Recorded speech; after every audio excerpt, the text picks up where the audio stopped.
Hello again, everyone. I'm Richard Weil, and I am the principal and owner of National Restaurant Consultants, and we welcome you in to another episode or edition of the NRC Helpful Moment. And I'm going to call this an episode, baby. We will. But I want to welcome in, of course, Mr. Brian Devine from Top Line Management Cafe Fuel. Brian, how are you today? I'm doing great. Thank you, Richard. How about yourself? Good. We got this nice winter weather here in the Colorado market. It's been nice and cool and crisp for the holidays. And we want to wish everybody who observes the Festival of Lights that starts this Sunday, Hanukkah.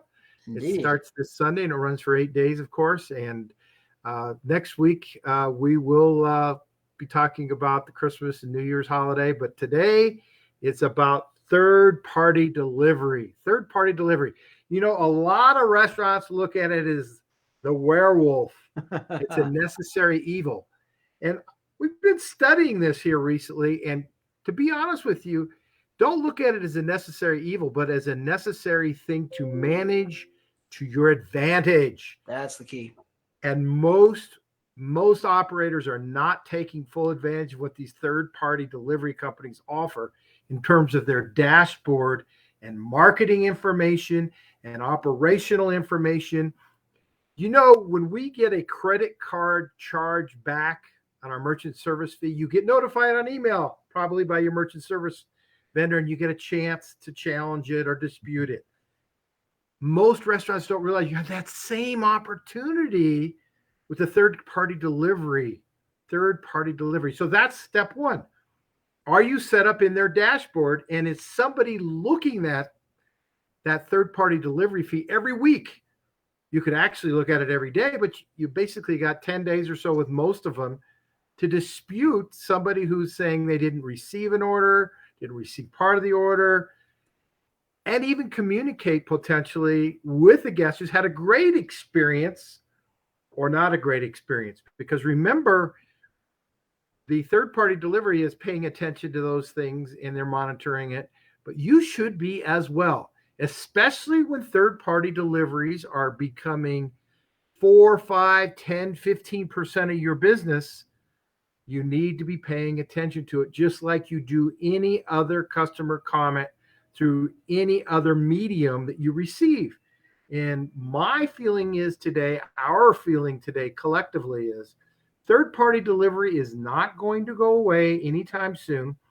This includes picking up, because the third-party delivery apps also allow people to pick it up on their own, saves them a delivery fee, also saves you money on the commission percentage that you've set up with your third party. And I'm not here to talk bad about any of the third-party deliveries, other than it's something that you need to have operationally set up within your own systems, within your own management team, to be observing those things as important as a Google, Yelp, or anything off your website review as anything else, because it's a big part of your business today. Even if it's 3 or 4%, that's a lot of your business. So to me, third-party delivery is important, managing it. Brian, what do you have to say about that from a marketing perspective? Well, I love this topic because there are people on all sides of the issue, but let me boil it down to the one thing that you want to be thinking about. These third-party delivery vehicles, these systems, are massive marketing machines that you get to access essentially for free. It is. Until somebody orders, right? So do not ignore the fact that they are very good at marketing, that once you sign up for these apps, you're getting emails and text messages and app notifications. In other words, they are pushing constantly to remind people to order through them, because they understand that it's pretty easy to forget who you ordered through. So what happens is whoever does the best job of marketing the app itself is going to get the most people using it, and they're going to start removing the other apps. So that's kind of the game they're playing. You don't have to even care who's winning. You just need to know that when somebody orders, that you are taking advantage of their marketing dollars at a steep discount.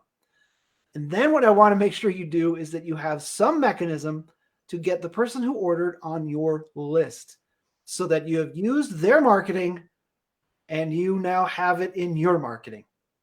And that is the key. That is the thing that ties it all together, that makes it all absolutely worth doing. And even seeing what you could do to get more promotions from them. Because if, let's say you're kind of new, or you've never built a list and you don't have any way to reach out to your customers, well, find out if DoorDash or Uber Eats or any of those companies, what does it take to put your restaurant into their next promotion? What does that look like? Because if you can get that to happen, and then you have a mechanism to build your list, you're now in front of their entire list in your market for peanuts. And then you can move those people onto your lists that you can reach out whenever you want. And again, it's about making sure that you have that, obviously, that great customer experience. We don't live in the world now where you can be mediocre and survive, right? We all have to have that exceptional experience. And, I know we're improving our processes all the time, because we understand that the first week, really, we've got to get so much done so that you understand the value of what you're paying for. Same thing with the restaurants. But once you've done that and you put them on your list, when you remind people to come back and they've had that great experience, they're much more likely to do that.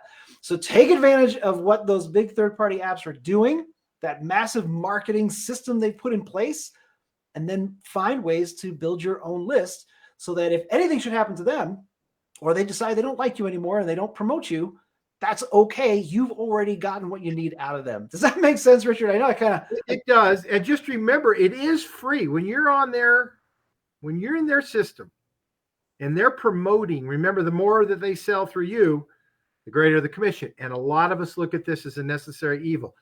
Make the glass half full. We're giving you an early holiday present. That's right. Whether it's eight presents that you get for Hanukkah, or you get one big one Christmas Eve and Christmas Day, this is a present. Take advantage of the data and the information. Give yourselves more money by looking at the disputes that are coming that say, hey, this could be also a service issue you're having. If you have a lot of people coming back say they didn't get this, they didn't get that, the order didn't have this, the order didn't have that, then you need to revisit how you're fulfilling the order. Right. Whether you're doing takeout through these third-party apps or your own takeout through your own website, if you're having errors, you need to look in the mirror and figure out how to fix that you're doing the expo properly when those takeout orders happen. The takeout order or the delivery orders are the same thing. They need to be accurate, because you want great reviews, because great reviews will get people to come back. And that's really what this helpful moment is all about today. Not just third-party delivery, but it's customer service. You accept the order, give them a great product, make it be tasty, and make them come back. That's what we have for today. Anything else, Brian? I think that covers it.